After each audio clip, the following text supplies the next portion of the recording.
mean, we kind of have been down this road with a Yep. big governing body that gives advice, and this time it would be ATSIC with constitutional protection. All of that goes to what I consider to be the fundamental issue here, and it's not litigation, it's equality of citizenship.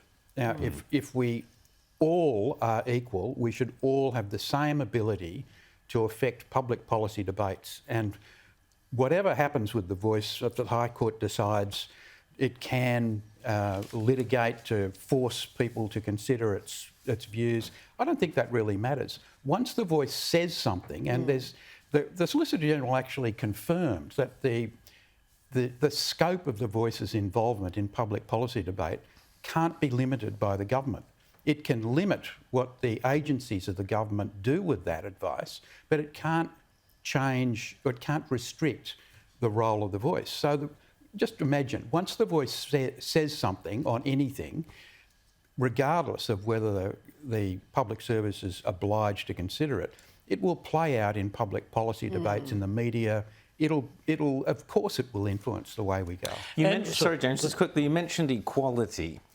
We had an article in The Guardian this week by the Race Discrimination Commissioner, Chin Leong Tan, who said, quote, in this article in The Guardian, "Equality does not mean we are all treated the same." Oh, Where does... Is that from Animal Farm or is that well, from it's the straight out of Spectator? George Okay. Orwell's Animal Farm. Equality does not mean we are all treated the same. Where's this voice really going to take us? What's the bottom line? What's the story? What's self-determination about? What's treaty about? What is all the bottom line here, legally? With the greatest respect to the Commissioner, I'd put a little bit more weight on the views of David Jackson, a leading silk, former judge of the Federal Court, and he made a submission to the parliamentary inquiry, and there's no doubt about it, he said we would cease to be equal.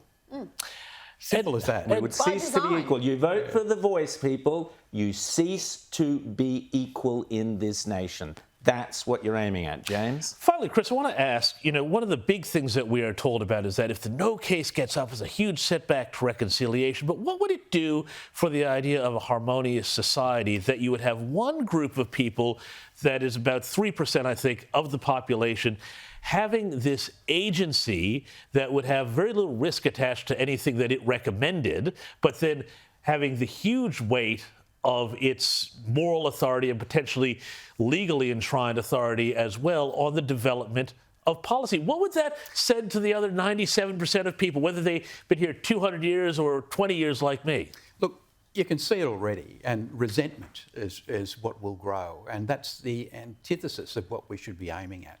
If we're serious about reconciliation, we shouldn't be exacerbating the differences on the basis of race that are already in the Constitution.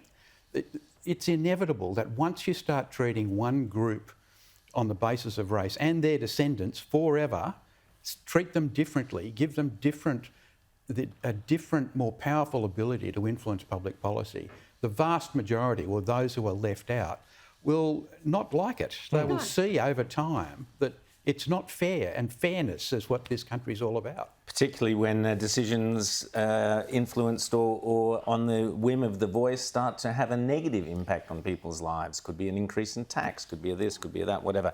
And yes, Chris Merritt, Merritt by name, Merritt by nature. Always great to have you here on Outsiders for your legal opinion. Thanks so much.